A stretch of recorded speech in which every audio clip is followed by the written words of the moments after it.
Hey everybody, this is Bjorkman from The Long Wait. In this video we're going to go over the arrangements and overdubs so I can show you all of our thought process when it came to that. And for next week's video I'm hoping to be done mixing this so I can show you exactly how I approach the mixing and mastering stage.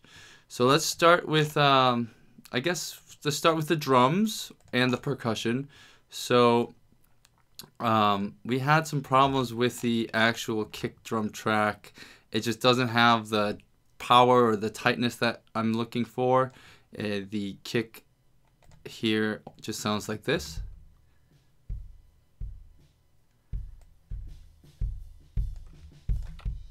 So pretty round, not enough attack. So I used the drum replacement technique in Logic to replace the drum track basically, and I actually replaced it 3 times and I added more kicks to it every time. So here it is with just this second one.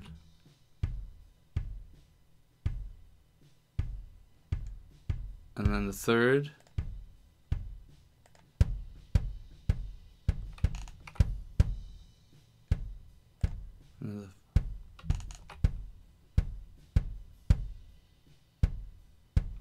Every kick here I think adds a little element to it. One adds kind of a outside kick sound that has some sort of reverb-ish type tone. Then one has the thickness and the other one has the beater.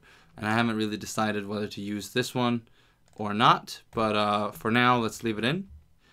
And then I have the snare and the overheads in the room just like before. And then we added some shaker and tambourine, and that's just something Liz played, and it's, you know, it's very simple. It's just a shaker track.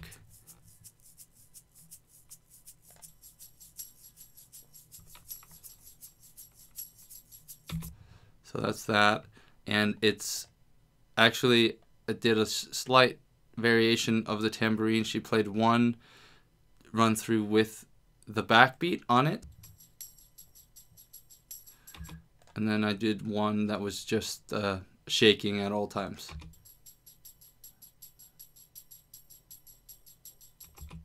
So we have that in the first chorus, and then we add the shaker part in for the solo, and then from I think this is like the verse or the second chorus, it comes in, the shaker comes in and the tambourine on the backbeat. Then that goes out again and comes in on the chorus, and then that comes in again, not the shaker, comes in again at the final chorus, and we'll get to that later. Then in the very final a cappella chorus here, we have tambourine and claps. Well, we have thigh claps and claps, and then tambourine. So that just sounds like this. I lay my hands upon no other, and I raise my hands up to the sky.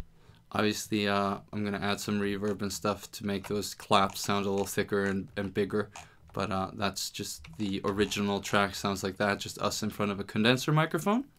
And I just like adding a little tambourine and shaker and percussion just to add some space. It adds depth to the drum track and fills it up very nicely. It's just a very cool thing to do. I like it. It adds movement to the rhythm. And then we have the bass, as you already know, played by Siggi Dóri or Sigurður Guðmundsson. He's in Iceland. Thanks again for an awesome job. I like how simple this bass track is, and I'm gonna try my absolute best to make it thick and groovy throughout the song, making it basically hold down the fort in throughout the track. Then I have the doubled acoustic guitars that just sound like that, and then with the chorus lift guitar.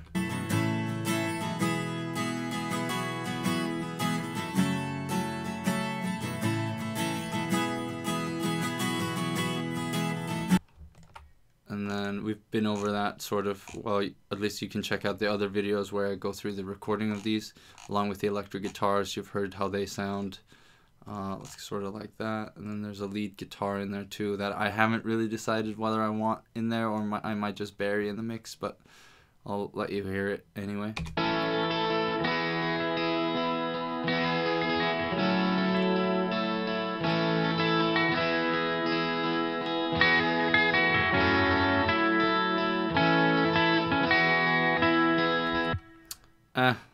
I was playing around with it. I might mute it. I might throw it out.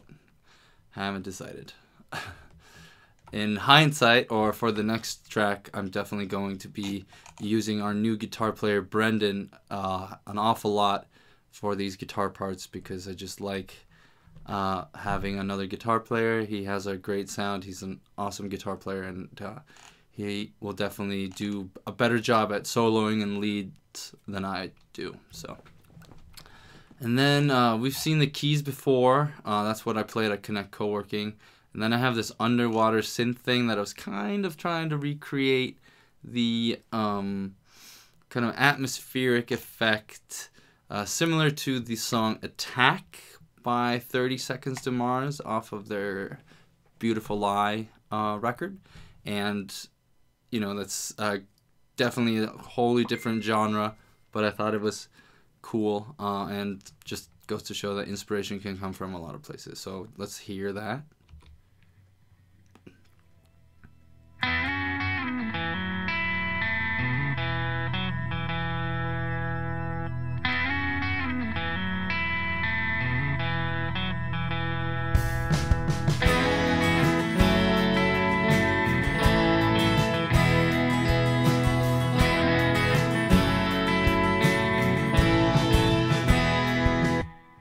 Alright, let's move on to the vocals because they're just about to start here.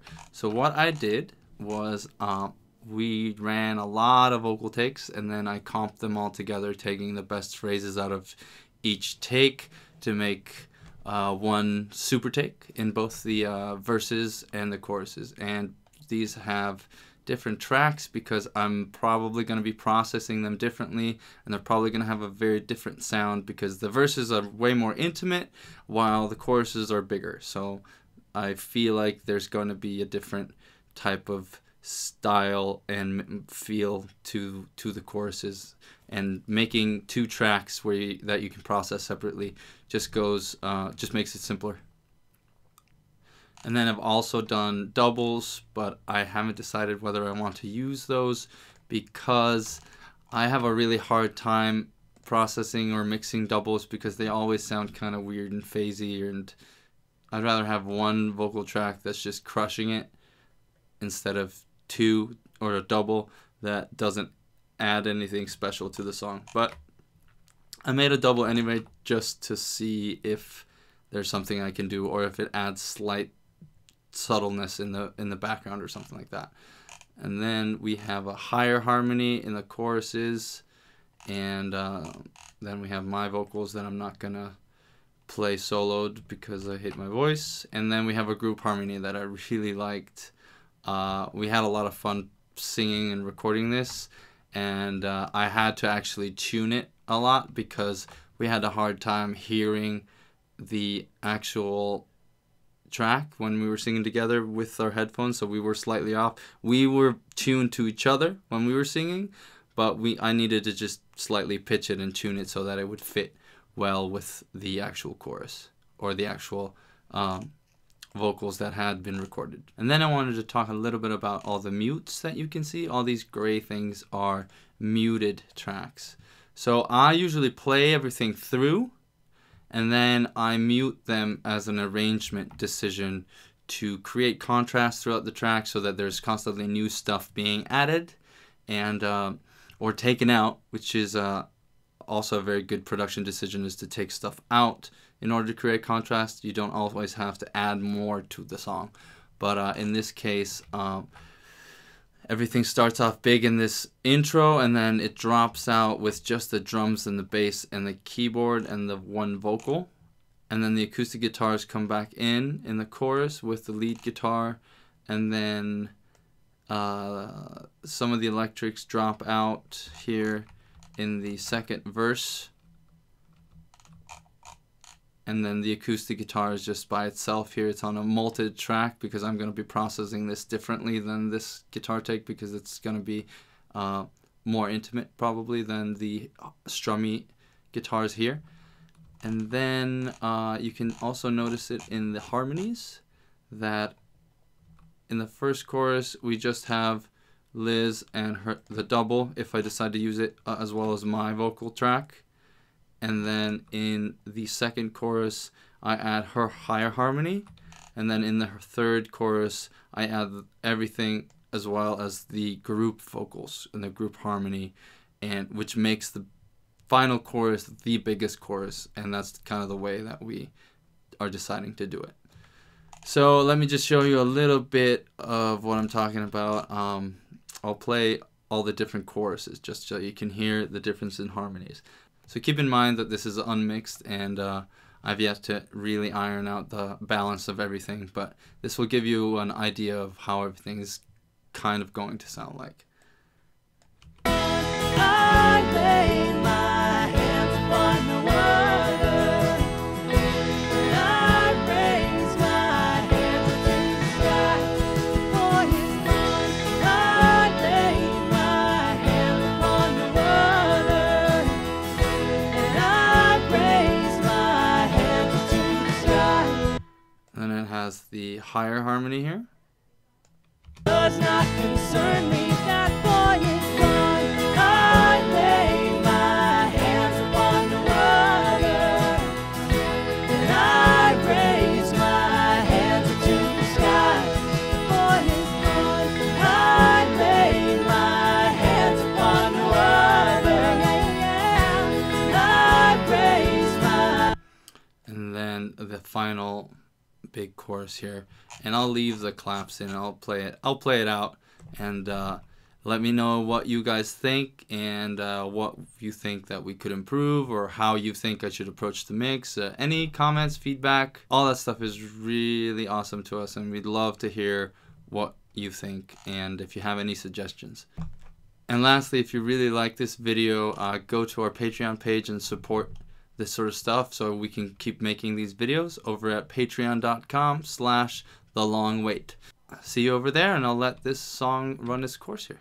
I lay my hands upon the water, and I raise my hands up to the sky for His glory. And I lay my hands upon the water, and I raise my hands up to the sky.